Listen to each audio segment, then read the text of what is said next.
be hearing from most of our previous directors. We'll first off hear from Kathy Vass, who was the original coordinator of NWTRC when it was founded in 1982 and was coordinator until 1987. Then we'll hear from Larry Bassett, who co-coordinated with Kathy from 1984 to 1986. We'll then hear from Carolyn Stevens, who was the coordinator from 1987 to 1991. Unfortunately, Karen, Marysdaughter, is not able to join us, but a mention to her and her wonderful time with NWTRC from 1991 to 99. And then we'll hear from Mary Loehr, who was the coordinator from 99 to 2003. And then lastly, from Ruth Benn, who was the coordinator until 2018. With that, I will hand it over to Kathy. Thank you. It's so wonderful to see all these old familiar faces and plenty of new ones too. 40 years is a long time. When you emailed me and said it was the 40th anniversary, I kind of couldn't believe it. 40 years.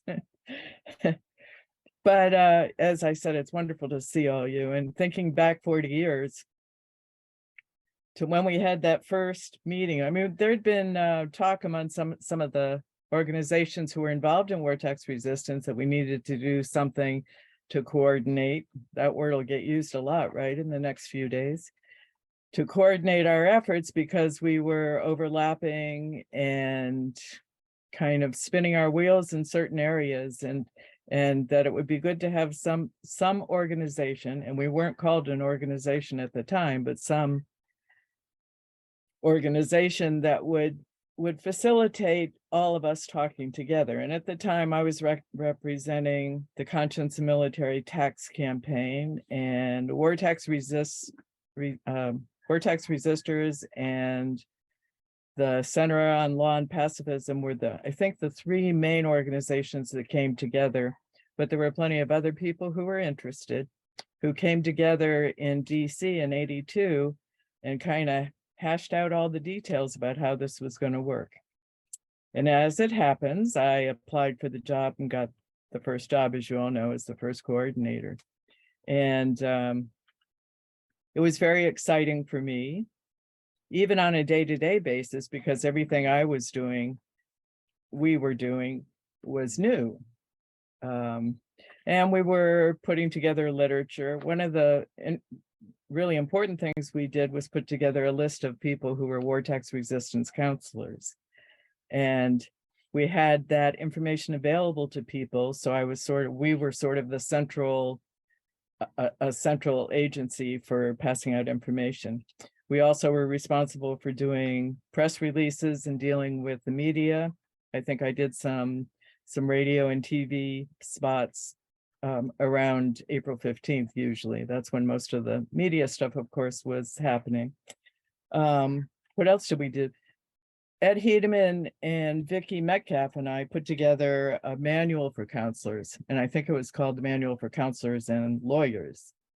And that was interesting because, you know, we had computers then, but we didn't have the internet and we didn't have email. So mostly computers, I think, were just glorified word processors at the time, back in the early 80s. But we put this together. She was in Colorado, Ed was in New York, and I was on Long Island. And we put that manual together, and that was really good. But really the most exciting work I think we did was getting together twice a year with the various groups in different parts of the country. So we met in Austin, we met in Albuquerque, in LA, in San Francisco, in Denver, in Seattle, Boston, I think, Chicago, probably a couple of other places that I'm not remembering. And this was a chance for us to get to know each other. And that was probably the most important thing, is that we got to know each other. We got to spend time together. We got to share meals together. And of course, I got to stay in various people's homes and really get to know them quite a bit better. But I think the important thing was that we got to talk about our differences and find common ground where we could all work together.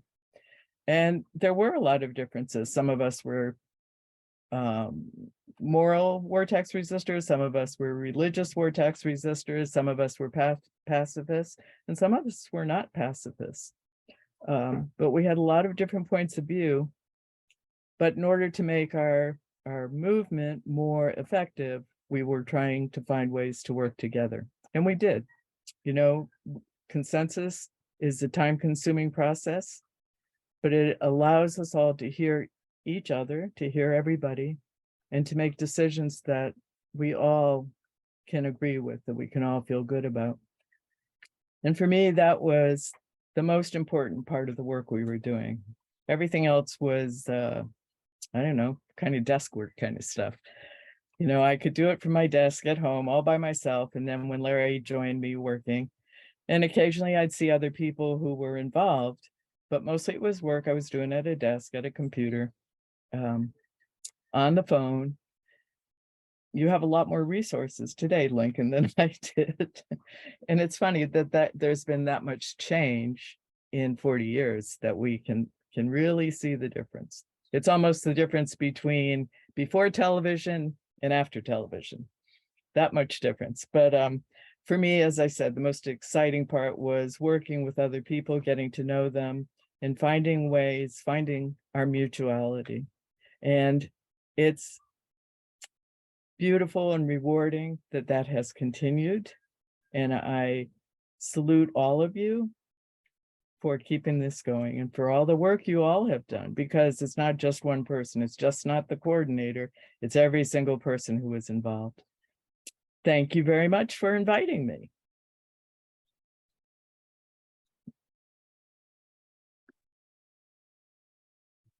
Thank you so much, Kathy, for joining us from Hawaii and yeah, sharing some of the roots and beginnings of NWTRC and the people that make it important. Next, I'll hand it over to Larry. Good evening. It's interesting to follow with the words from the words of Kathy, because of course, she and I worked together on NWTRC for a couple of years. That was really during the time when they were really working on the manual a lot. And I spent a lot of time standing in front of a copy machine because the manual was printed off of a copy machine in a business that we had some friendliness with. I mean, we paid them, but we paid them a fairly minimal amount, but you had to stand there. Anyway, it was the biggest thing that I did, which is pretty weird, in addition to getting taken to the federal district court. But let me back up a little bit and be a little bit more personal here. Kathy and I met when we lived in Montgomery County in Virginia, in a little town. We were Vista volunteers, and at some point we decided we wanted to work together and to work in the peace movement. And so we formed a company called the King Street Radical Alliance because we wanted to be in everybody's face in this kind of small conservative town. But we lived on King Street, or Kathy lived mostly on King Street.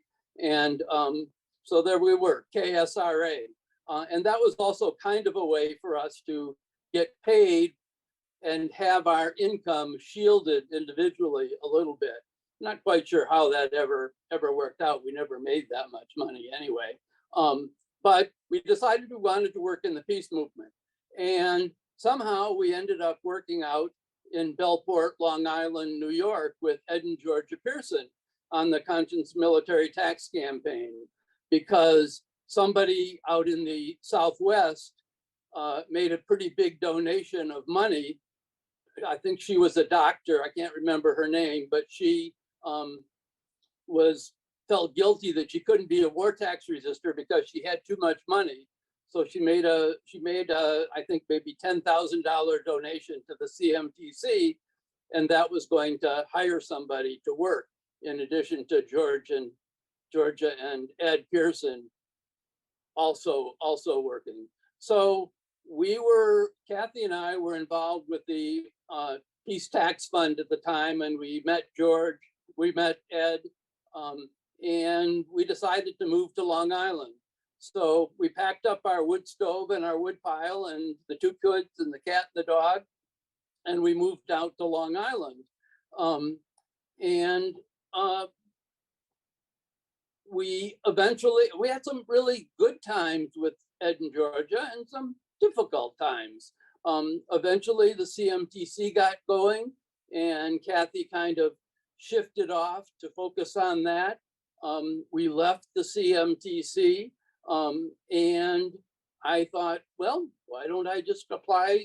I'm not quite sure what the thinking was at the time, but they decided they could hire 2 people. And I got to be the second person, which maybe in retrospect seems obvious, but it never was obvious to me at the time. I wasn't a part of the hiring process, so I don't know exactly how that all went. But it was interesting. And that process was also a part of what brought my parents more fully into the experience of kind of shifting from not quite old style Republicans to radicals, but they were kind of major contributors to NWTRC at that time to help pay what Kathy and I were getting paid. I can't even remember what we got paid. I want to say $20,000, but that seems like a hell of a lot of money. I can't imagine we really got paid that much. But anyway, we both worked. We worked for a couple of years, and during that time was when the judicial department took me to, and the IRS took me to court. So that was kind of in the mix. And presumably that was at least partly because they focused on me, not because I owed a lot of money, because I didn't, but because I was a fairly visible organizer, and they wanted to show people that you couldn't do that. And of course they lost and they didn't appeal. And it was a pretty amazing, I guess it was the whole process from January through the summer was about 8 or 9 months that whole event went on.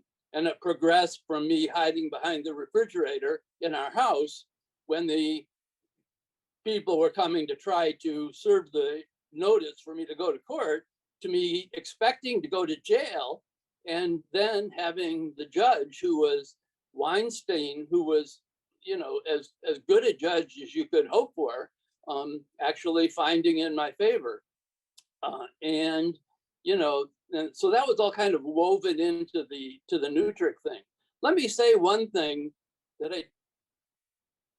I mean, I don't think everyone will agree with me on this, so it'll be my controversial remark, but NWTRC was formed to assist local organizations and to provide them with resources that they might not be able to have as small local organizations, like literature that would be nationwide focused, and like this counselors list.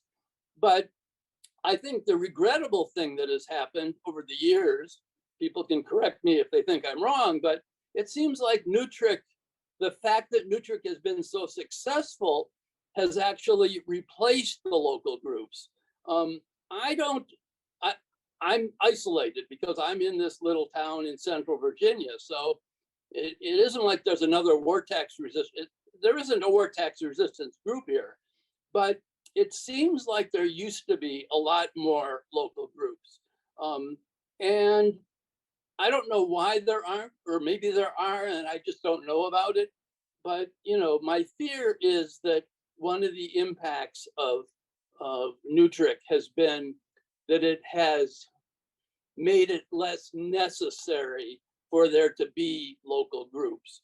That's probably not the right way to put it, but that seems to me like one of the negative outcomes of having a really strong organization like NWTRC.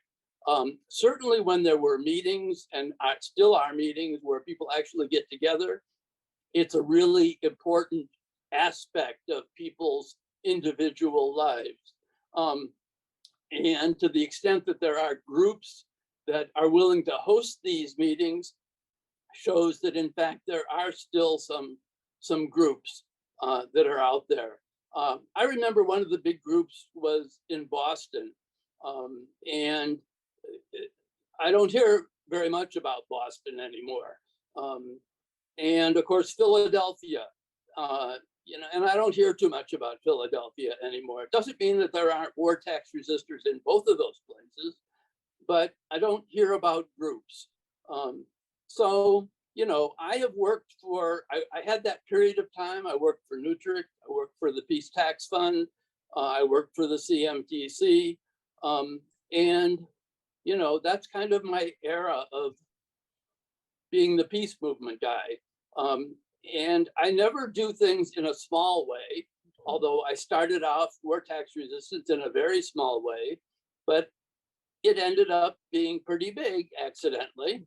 I now owe the IRS $300,000, and there's a film out there that I get to talk to you all if you have the nerve to watch it, and you can't shut me up because it's a hard thing to do. I still feel like I have, but the IRS is doing zilch to me. I kind of hope they do, and I kind of hope they don't. I have taken a leave of my being a war tax resistor all the time to being an art collector, and I've had a good time being a local art collector. Now I have fallen into selling Mad magazines on eBay. So, I don't know if selling Mad magazines is a moral thing to do. I haven't quite figured that out yet. I don't know if Mad magazine is a something I should be proud of. But I did used to pay a quarter, and now I get to talk to a lot of people around the country, and I'm kind of decided it's time to have a little bit of fun at the age of 76. So that's how I'm having fun these days. And instead of going down and harassing the poor guy on the corner at the IRS office, I sell my Mad magazines. I should take one over to him. Maybe I could find one that, that has something to say to him. So working for NWTRC has been an incredibly important part of my life, along with a number of other organizations. And obviously working with Kathy was a stunningly important part of my life. It's great to see her. And she has gone on to do her farming. Her farm life is stunning. We decided when we were working together, she was the one who could effectively talk with people one at a time. And I was the one who would stand up and talk to groups of people. So that's what I've always done, is try to find the biggest hill I could find and get up on it and wave my arms around and shout out my message, whatever it is at the time. So I'll shut up and I'll listen. It's a good thing to do. I learned that in Al-Anon. Shut up and listen.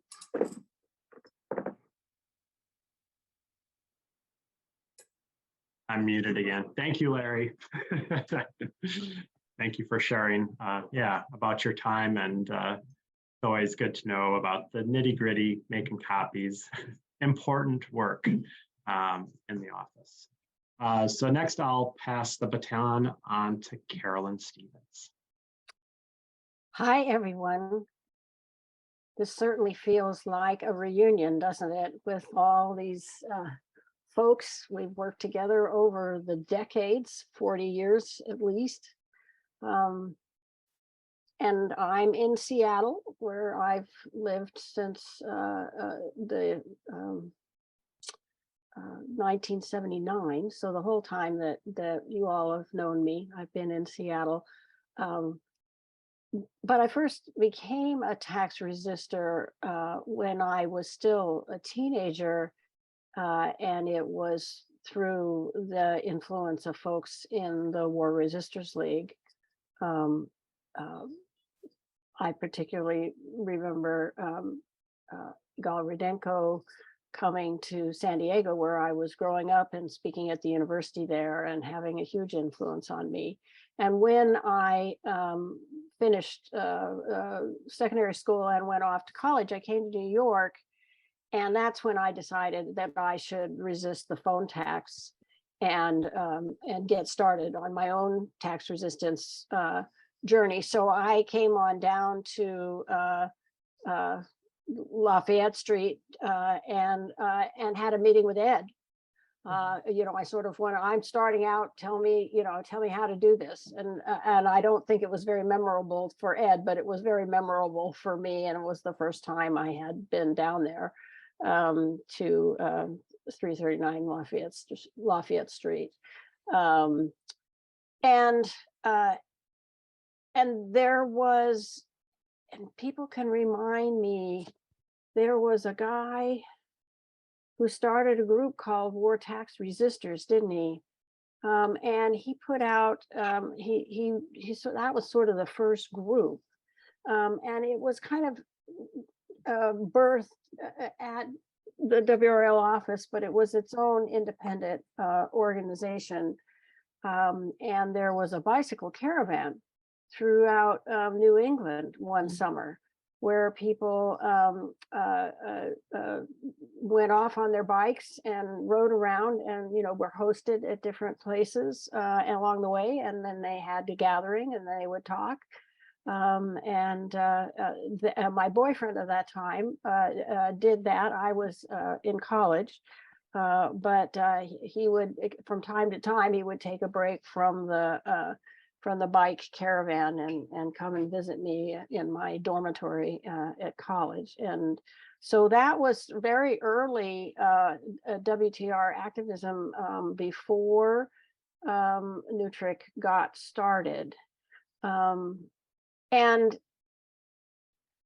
by the time NWTRC was getting organized in the early 80s, early mid 80s, I had moved to the West Coast to finish school at Berkeley, and then moved back to New York for a while, and then ended up in Seattle. And so I grew up on the West Coast. So most of my time of activism, when I've been interfacing with folks with NWTRC, I sort of felt like we were on this, this outpost on the West Coast, and not quite as integrated into the group of people who were doing the organizing and getting things going.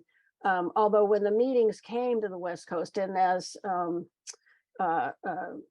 Kathy has said, there were some early on, and then there was one in Seattle, and that's when I got really hooked into NWTRC and met a lot of you, and that's when I met Kathy. And not too long after that meeting in Seattle, Kathy decided that she was needed to be done with her time with NWTRC, and so the job was posted for a new coordinator, and I applied, and so I was a little bit of an unknown coming into the job, not really a brand new tax resistor at that point, but not necessarily known by everybody in the group so well. And the way we did the transfer, and I've always had really fond memories of this. I came to Long Island, to the very interesting place where Kathy was living, and she was a very gracious host to me. Do you remember? Yeah, that I was there for it wasn't a week, but it was several days, and during the day, we went over the things that the job entailed, and she was busy packing up boxes, and it's a big. When you talk about doing an office job, as she mentioned, and sort of Larry affirmed, there's a lot of paper, there's a lot of files, there are filing cabinets, all this stuff had to get packed up and shipped from Long Island to Seattle. And of course, that's happened multiple times as the office has moved from place to place to place over the years. So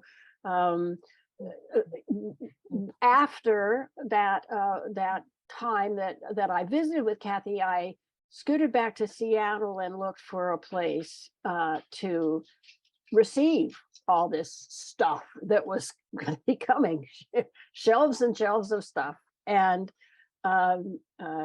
so I was able to find essentially a cubicle.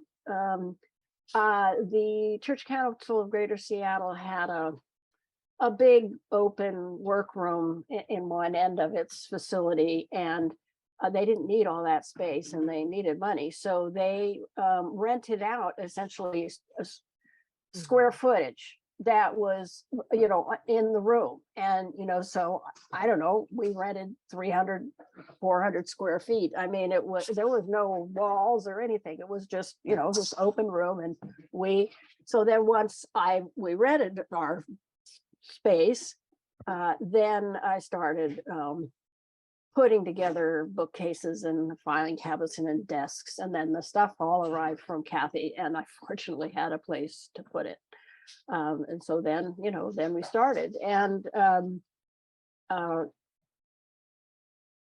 you know, that it's interesting. I don't feel like when I was coordinator that what Larry has just talked about in the ending part of his talk about NWTRC sort of, you know, centralizing tax resistance work, I felt a lot as coordinator that we in fact were there creating resources and providing information to this nationwide network. And it was true that during the time that I was coordinator that NWTRC had become its own organization. And I know that that wasn't necessarily the initial intention. But it just kind of organically became an organization, and it operated as if it was an organization. But very much the purpose of this organization was to serve the nationwide network of tax resistors.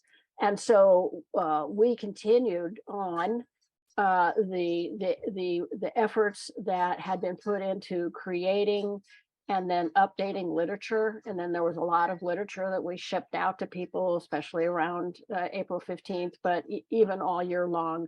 The idea of certain series of pieces of literature, I think, came together during the time that I was the coordinator, finding people who would write the text. And of course, you know, we were doing, you know, old-fashioned layout, you know, where you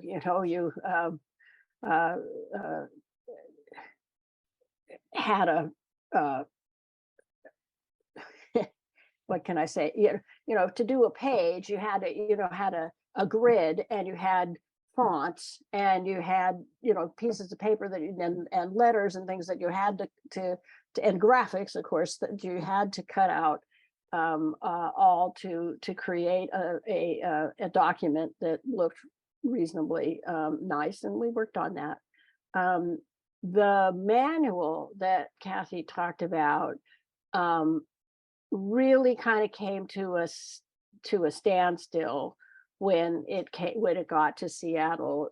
It arrived. It was a big in notebook binders, you know, a 3-hole binders, a thick, you know, very detailed, actually really wonderful document, but we weren't really able to update it after it came to Seattle. And during the time that I was coordinator, WRL published its first guide to war tax resistance. And once that came out, the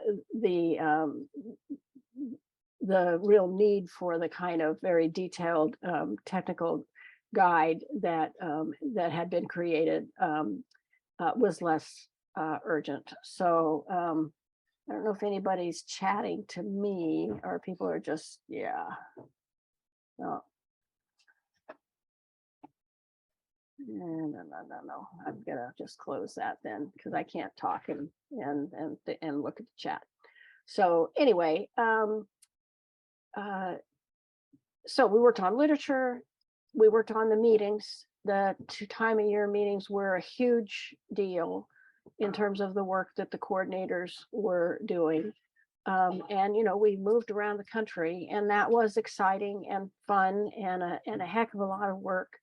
And I think, you know, we did a pretty good job with that. we did a fair amount of fundraising, and there were certainly times during the year where I felt like, I was raising money to, so I could have my own paycheck. And what I was doing with the time that I got that paycheck for was to raise more money, and so that was a little bit of a challenge and frustration. But Nutric's always been sort of a shoestring operation, but done, in a responsible way.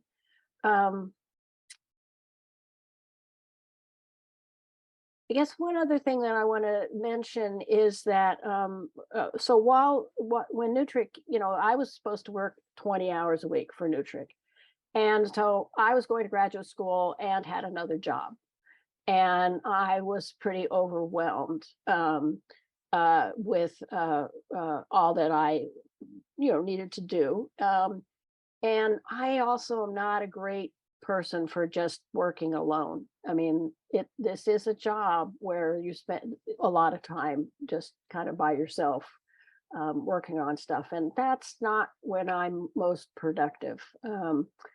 So I decided on my own to just split my job in half and hired a friend of mine to do half of it. Pablo Stanfield is his name. And the administrative committee for Nutric was not happy with with this. They didn't know this guy. They hadn't hired him. And they didn't, the idea that I just could, divide my job in half and hire a friend, just didn't go over very well. So the first time that Pablo came with me to one of our annual or semi-annual meetings, there was quite a lot of tension, and it was sort of like, who do you think you are? What have you done? Again, this idea that we're sort of this outpost in Seattle at the end of this edge of the world, and not even paying all that much attention to the sort of normal system of governance, and so that was hard. We worked it out. Pablo stayed on. I think as time went on, the tension eased, but it wasn't always. It didn't start out all that and that easy a relationship. And of course, I had not anticipated this, and in hindsight, just even telling you about it now, it's like I should have known better, right? It's like kind of a dumb thing to do, but somehow at the time I thought I could do it. So I think that's about it. When I decided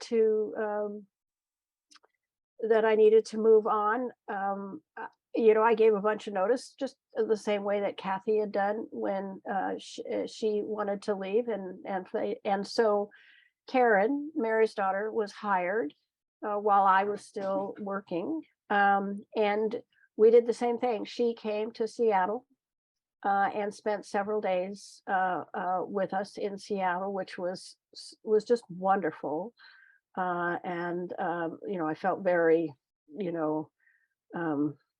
happy and confident about her taking it on. And we packed up all the boxes, all the papers, all the files, and mailed them to Maine. And she had to find a place for them, which she did. I'm sure I never went to the office in Maine, but she did it for a long time. And I bet there's still a lot of things that Lincoln had to inherit from Ruth. Anyway, paper. But that was a great transition. And then I felt really good about, passing the baton on to her. So I think that's all I have to say.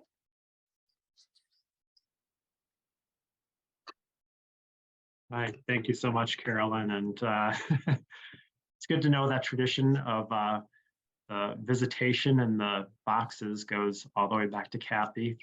I also fondly remember in 2018 going to Brooklyn and visiting Ruth. And thankfully, I have a feeling, though, with the digital age, though there were some boxes to send, I have a feeling not nearly as many. And by this point, now some of them, there is a discussion, should this go to the archives for Nutric? So I don't know when the archives occurred, but that's another story. But for now, I will pass it over to Mary. Okay, so we're jumping forward in history. Sorry that Karen can't talk. So yes, same thing. I'm in Ithaca, New York. I inherited the boxes from Karen. I went to Maine and it was wonderful. I looked over old newsletters from when I was coordinator to refresh my memory. And one thing that really stood out for me, that stands out for me about Nutric is the amazing people. And just I started writing a list of all the wonderful people I met, and it just got longer and longer and longer. And all of you that I know that are on this screen, you're on that list. So I started thinking about what are the common themes that I saw in these newsletters and for being a war tax resistor. So I wrote a whole little speech, but I won't read it to you now, but I'll try to summarize some of the points. We did have, while I was the coordinator, we had an international conference along with the Peace Tax Fund in Washington, DC. And a bunch of people showed up for that internationally. Oh, let me back up though. I want to, now that I see Robert Randall on the screen. So before I became the coordinator, I was a war tax resistor, but I didn't really know that. I didn't know about Nutric. I learned about war tax resistance from some friends. I just did it. And then people were like, this group's coming to town. Do you want to volunteer to help? I'm like, okay. And at that meeting, I met Karen Marysdaughter, Robert Randall, I met Ruth, I met Ed, and I met Susan. And it was, Peter, were you there? I don't remember. No, not in Ithaca. Okay. But one thing that Nutric has, I think, is laughter and fun and joy. And Ed, I still remember the talk that you gave in Ithaca because it was so hilarious.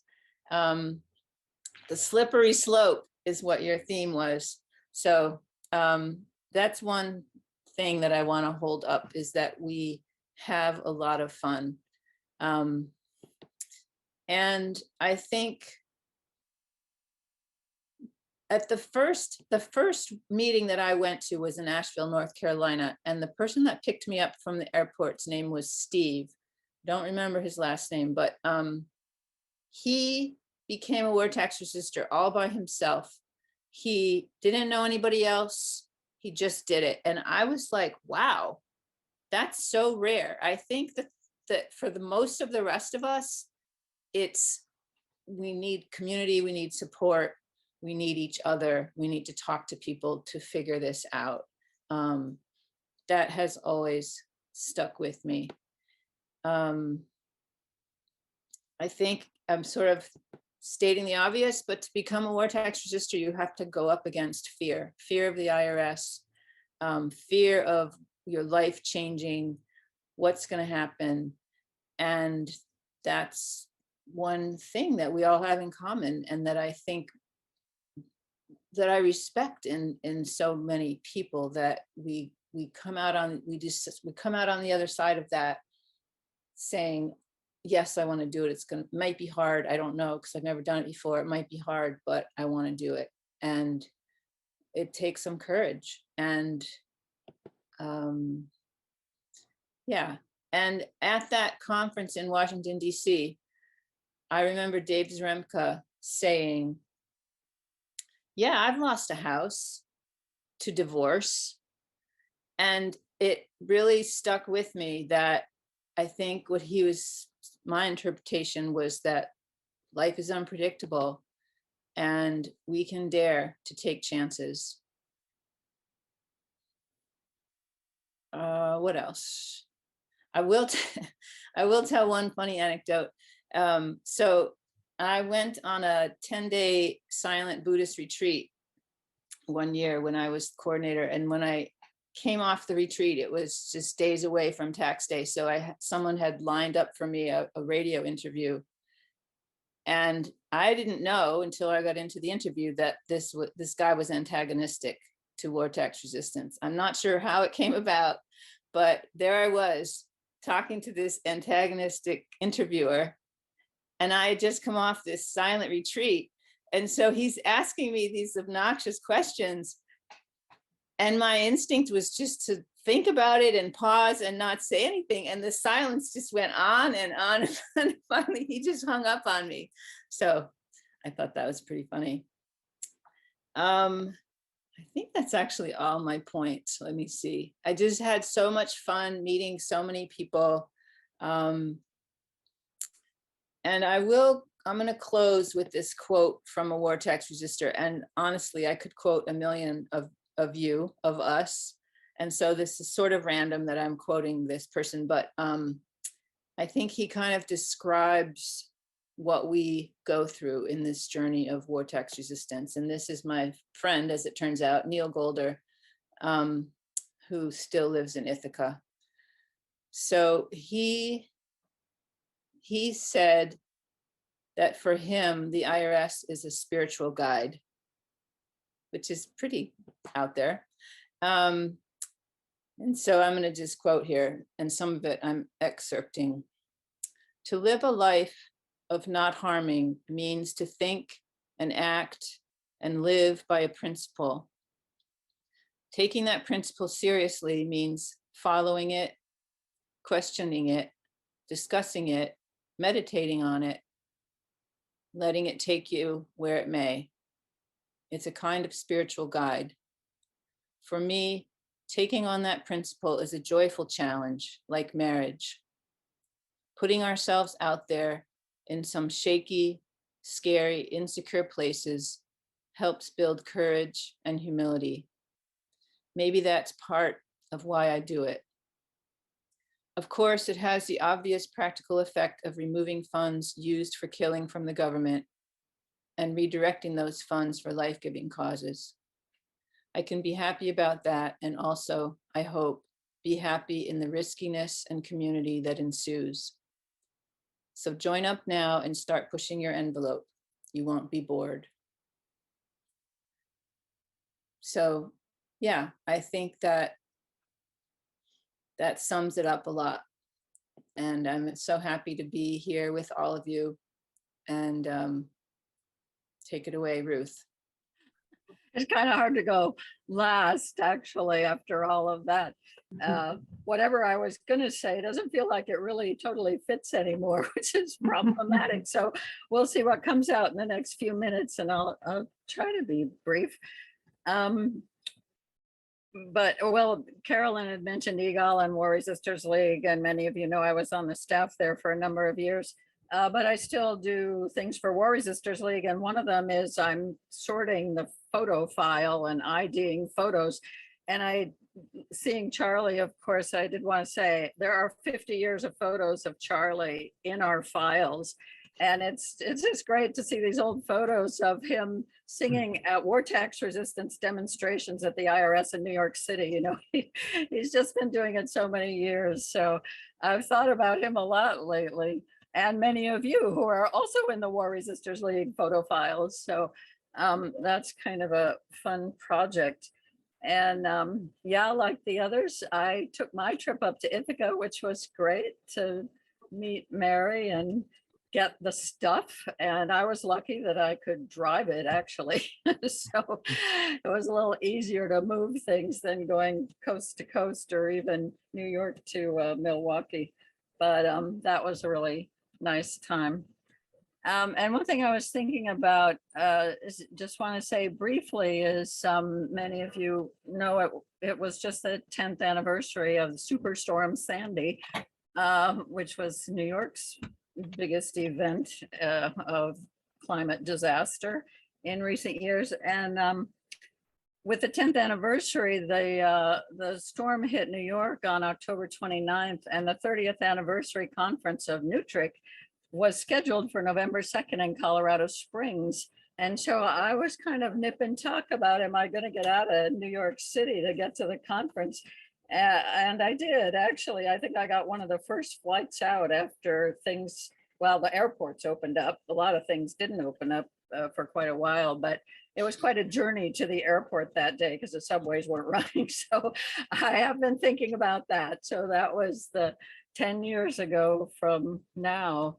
And I guess, you know, it is listening to all the others and to see so many of you there. It really is. By the time I came on in 2003, it is standing on the shoulders of so many others. And really, you know, the way that NWTRC has functioned, it's just been so easy, I think, for most coordinators to take over from the person before. And that's been really helpful. And to work, of course, to work with everybody in the organization who puts so much into it also, because yeah, it wouldn't happen with just the coordinator.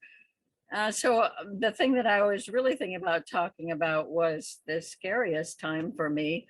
And that sort of follows on what Larry was talking about, is that maybe 20-ish years after he was taken to court. I wasn't taken to court, but I was called into the IRS, and this was 2007. So I'd been the NWTRC coordinator for a few years. And Ed and I, we happened to be on vacation on the West Coast when I picked up this call at home on my answering machine from the IRS agent who said he wanted to meet. So I did call him from wherever we were, and he told me he wanted to meet with me and blah, blah, blah. This was a voluntary meeting to come into the office. And so I think we made a date, probably set a date. And he said to me, don't go on any eclipse trips. At which point I knew that he had read everything about me on the internet. So I guess that's one of the difference from Larry's time, is that this guy did know a lot about my life and what I did and this and that. And of course, I'm not hiding much about my vortex resistance. It's all out there. So he knew a lot. And when Mary was, I was thinking about this as the scariest time, but when Mary said NWTRC was a lot of fun, in retrospect, you can say meeting with an IRS agent can be a lot of fun too, because they do say funny things. And when I went into the office, and a lot of you know Vicky Rovere, who's another activist here, she came into the office with me so that I had someone with me. And we met in Brooklyn, and he, so I asked him at some point, why are you calling me now? I mean, I've been a resistor for a long time. This is nothing new. And he said, oh, well, you know, you've reached this significant amount of delinquent taxes, which was $40,000 at that time. Sounds like nothing to Larry's. And he said, now you have become a desperado. And I don't expect most of you have thought of me as a desperado, but he actually used that phrase. So, and he said, you're a threat to the compliance of the income tax system. If everyone did what you do, then the government could not do what they do. And I was like, yeah, exactly. Right. That's what we want. But so for personally, it was worrisome, but also he was a special agent with this branch of the IRS that I don't even know if they have it now. It was called ATAT, Abusive Transactions in Tax Avoidance. And so he had actually gone after a lot of the other groups, some of the groups that have constitutional arguments. And he had just shut down the website for another organization, one of those organizations. I think that one was We the People, and the IRS had shut down their site. So so it was scary for NWTRC actually that he had called me in, because he was looking at both myself and the organization. And it happened at the same time that the IRS also called Ed in. So it was kind of a scary year or two there.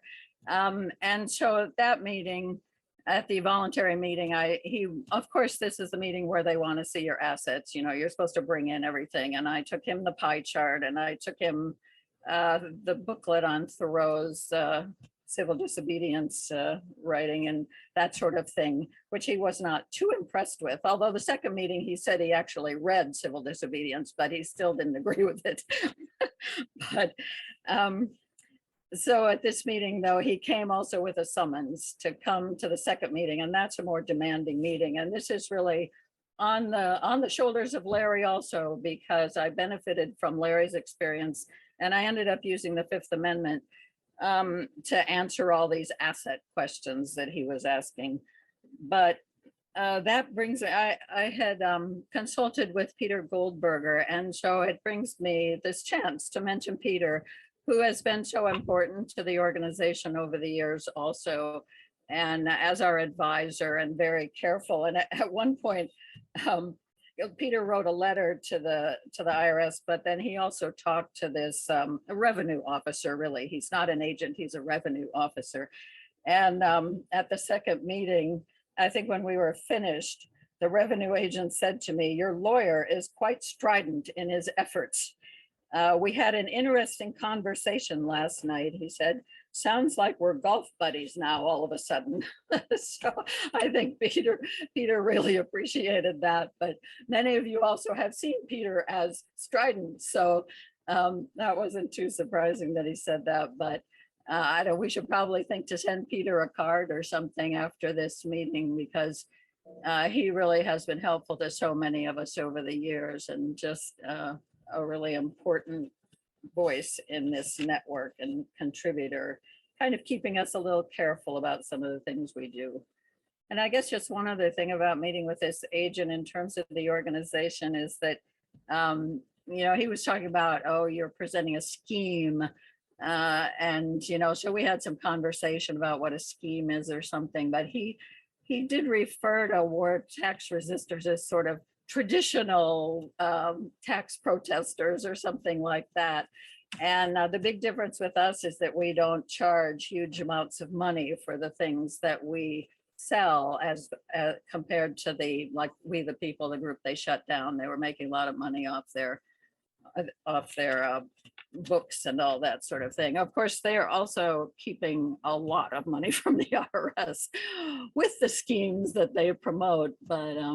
But that was kind of the one big difference that came out, is this thing about offering our services basically free or for donation or for other things. So anyway, I guess that's all I'll say for now, but it was a wonderful 15 years. And I was also very confident to pass it on to Lincoln, as I am now.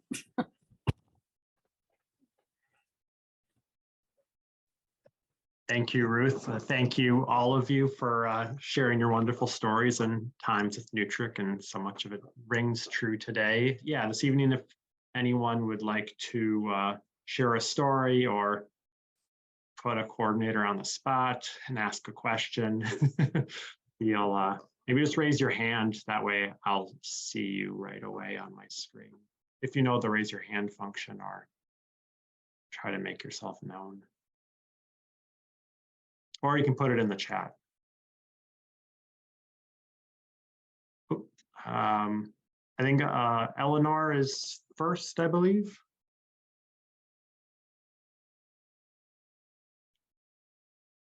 Hello.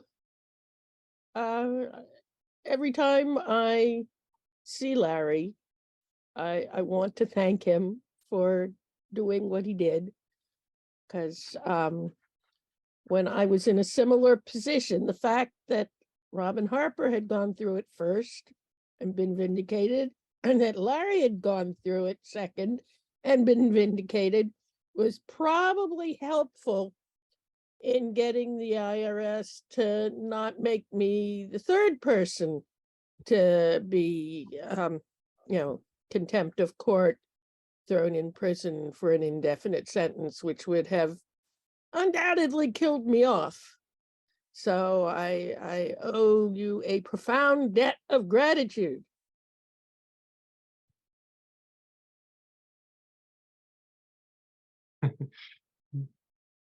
Thank you, Eleanor. Sarah.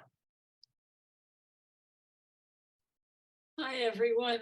I just want to say I'm sorry that I was late, but not too sorry because I was working. But it's just nice to see all these familiar faces and some faces that aren't familiar. And I'm sorry I missed so many stories. But I also realized, well, if this is the 40th anniversary and I discovered NWTRC in 1990, thanks to Susan bringing the conference to Berkeley, then I've been around a while. So 30 of those 40 years or something like that. My math isn't quite right there, but anyway, so my story that some of you have heard was I had a job with payroll and such in the 90s and was refusing probably 50% of my income taxes. I forget what I was doing, but they came to the to my workplace and asked the head of HR to garnish my wages, and they were going to leave me, I think it was 100 a week, maybe 100 a month, and I was living in Marin County, which for many of you, you know that it's one of the wealthiest counties in the country. Not that I was, but cost of living wasn't all that low. And I ended up doing an offer in compromise.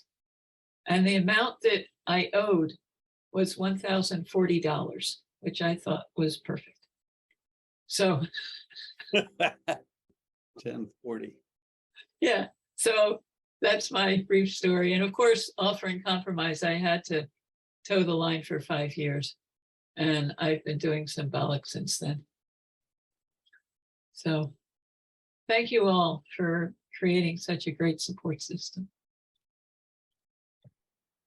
Thank you, Sarah. I'll hand it off to Felice and Jack. Hi, I want to say thank you to the Conscience and Military Tax Campaign and to the Center on Law and Pacifism, because when I was introduced to the Peacemaker newsletter in the mid-1970s, 74, 75, that's where I first read about tax resistance and somehow got literature from CMTC and from Bill and Jeannie Durland. And I was actually not part of any sort of tax resistance group when I first started. So that was my support group, was knowing that there were other people who thought that it just followed on my own conscientious objection at that point. And moving ahead to, at some point, Ed Agro was asked or took upon himself to try to estimate the number of war tax resistors in the United States. And as part of his sort of, checking and verification of where he landed with his number, he compared it to like the numbers of people involved in nuclear resistance and cited, the annual arrest totals that for a while Felice and I were publishing in the Nuclear Resistor in the 80s and 90s up to 2002 or so. And Ed cited like those numbers as being in the same order of magnitude. And so he figured they were probably pretty correct that the people who might risk arrest might be comparable to the people who would take the risks of war tax resistance. So that's my history story. Thank you, Jack. Other comments, questions, stories?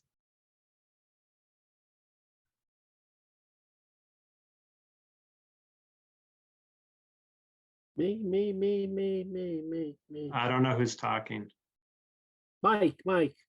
Okay, Mike, you go. Something very quick. My first experience with war tax resistance was before NWTRC. It was pre-NWTRC, but this was something that we used to do in the New York area, and people haven't been doing it that often recently, and that was going into the IRS headquarters and handing out leaflets to people inside the headquarters, people who were going in for, regular IRS work to meet with legit, IRS people. And we would go into the waiting rooms with our leaflets and our pie charts and hand out leaflets inside the IRS. And sometimes often we get arrested, and we would even go to court sometimes and push it. I think we went with the Center for Constitutional Rights once. We did a case where we tried to establish the right to leaflet inside the IRS. And we did that a lot in New York, like in the late 70s. And it's something that we don't do that often anymore. We usually stand outside the IRS and have our actions. But that was my first experience of going inside the IRS and pushing that type of resistance and promoting war tax resistance inside the headquarters.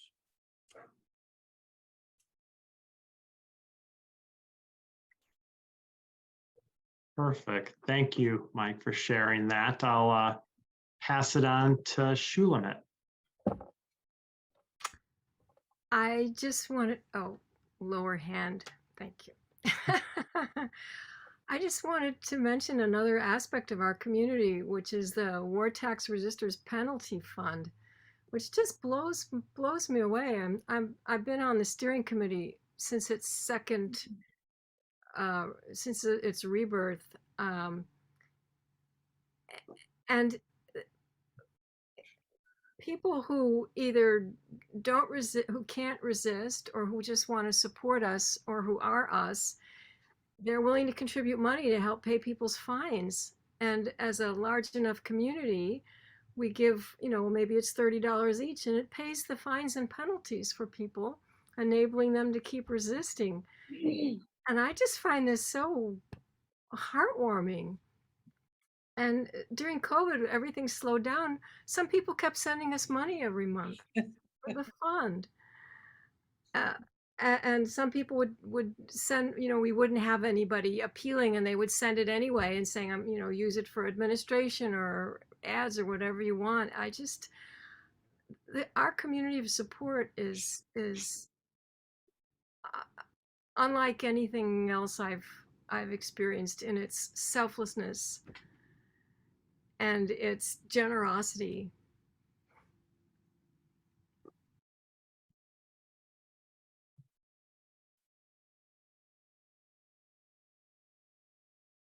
Thank you, Shulamit. And for the plug for the penalty fund, which is always important to mention. I always make sure I mention it during any 101 because it's an important aspect of this movement's community building and support. So pass it on to Larry.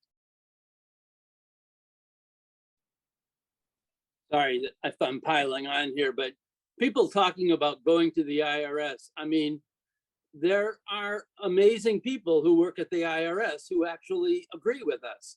And, I've had a couple of experiences. One of them, the guy that I talked with a few times was named Gerald Gubin, and he was in Smithtown. And Gerald told me he had immigrated from Russia, and he knew that, things could be worse here. But when I was, and actually his is the name which was on my thing for the court. He was the one who signed off to take me to court. But the last time I talked with him, and I talked with him in the office at the IRS with friends, probably 3 or 4 times, told him my story, probably 3 or 4 times, and heard his story, probably 3 or 4 times. His last word to me, Soto voice, was, "I'm rooting for you." And there was another, during that same period of time, there was another agent. Kathy and I went out to speak to a good group of people, and a woman came up to me afterwards and says, "My husband is an IRS collection agent in Smithtown, and he was assigned your case, but he asked that it be passed on to somebody else because he didn't feel like he could, in good conscience, pursue it." So it's a shame because we don't get to talk to the IRS anymore. The way people do war tax resistance these days is a whole world of difference from when we used to claim war tax deductions. Now you get a $5 million fine if you do anything obscure like that. We used to do it all the time, but we also used to go and talk to the IRS. And, you know, I'm being a geezer now, but, you know, I miss the good old days sometimes. And, you know, sometimes I wished if I had another chance with Weinstein, I would have said, fuck you, Judge Weinstein. I don't want to let the wheels of justice grind slowly. I want to go to fucking jail.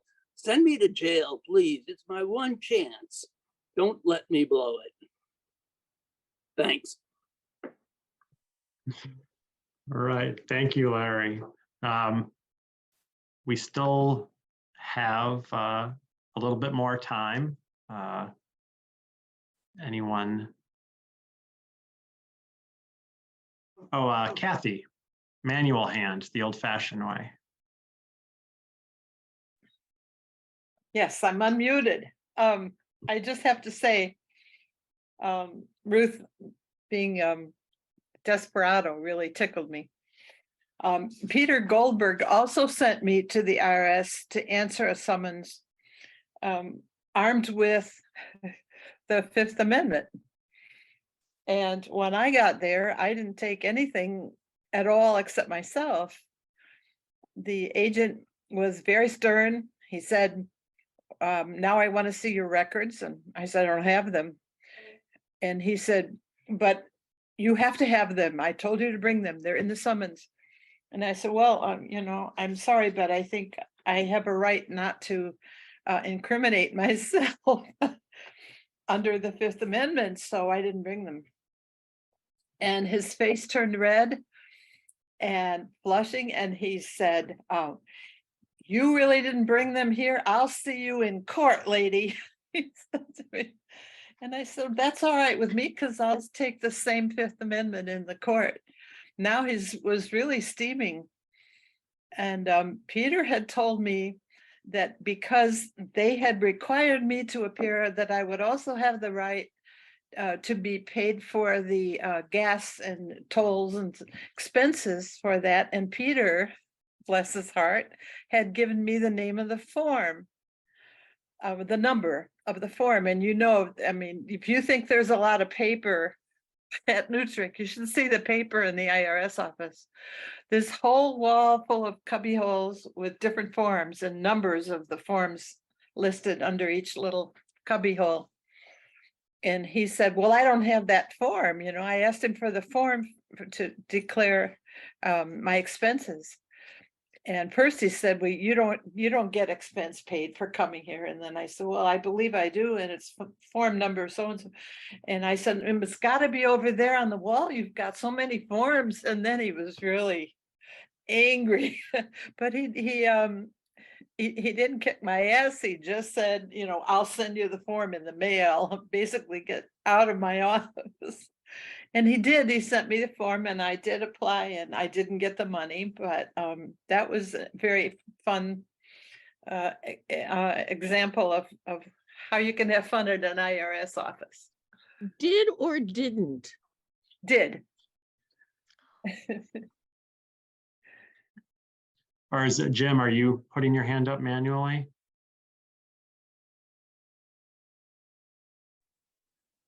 Yes, okay. So in '82, we were at the University of Maine, and that's when I met Larry and Karen. And I don't know if there was other individuals there or not, but we just thought that war tax resistance was the an avenue to take towards peace work.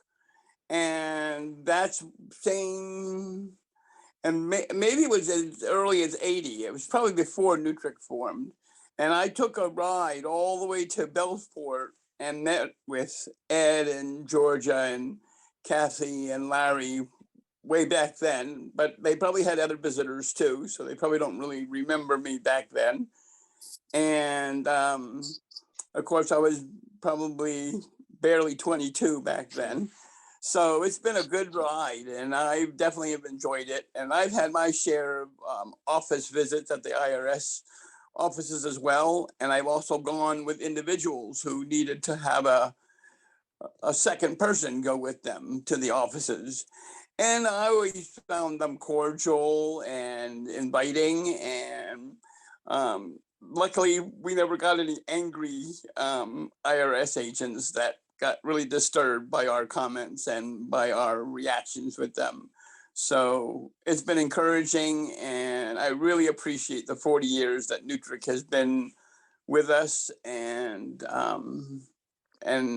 hopefully there'll be many more. Thank you all.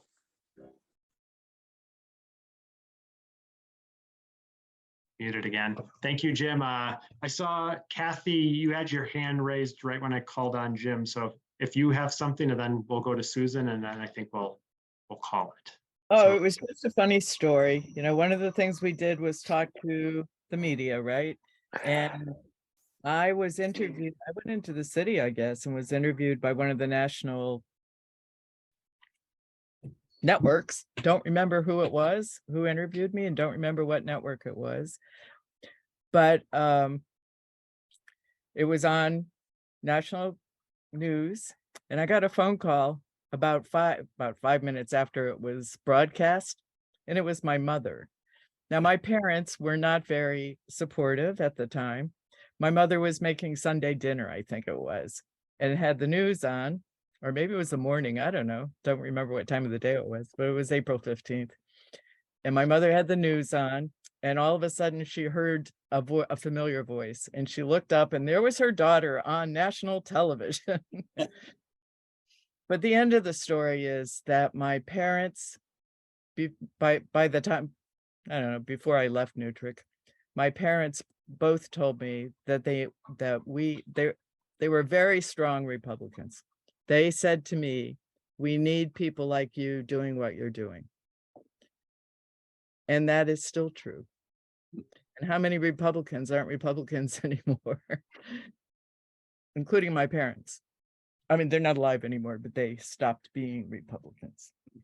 That's all. Just another story.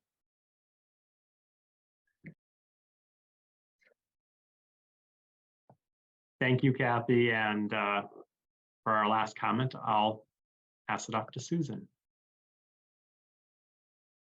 Well, first, it's great to see people, many people who I've seen so many times over the years, and a few people who I don't think I've met before. But, you know, I can think of certain NWTRC stories. My memory isn't as great as I wish it were, because there have been lots of fun and, you know, challenging and inspiring moments in all the years that I was attending NWTRC meetings. I haven't done it lately. But what I am really feeling the need to call attention to is the litany of wars that we've been protesting over the last 40 years. And I think it's very easy when we get together, many of us having been shielded from war directly, it's easy to focus on our own experiences. But the reason why we've been doing this for 40 years is because of the completely unnecessary devastation that continues. So I just wanted to take a moment to think about, you know, the unending wheel of militarism and how many lives have been lost, how many lives have been destroyed, you know, through being part of that or simply being a victim of it.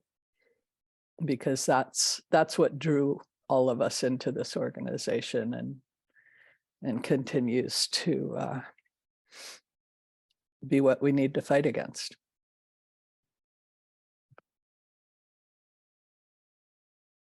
Thank you, Susan.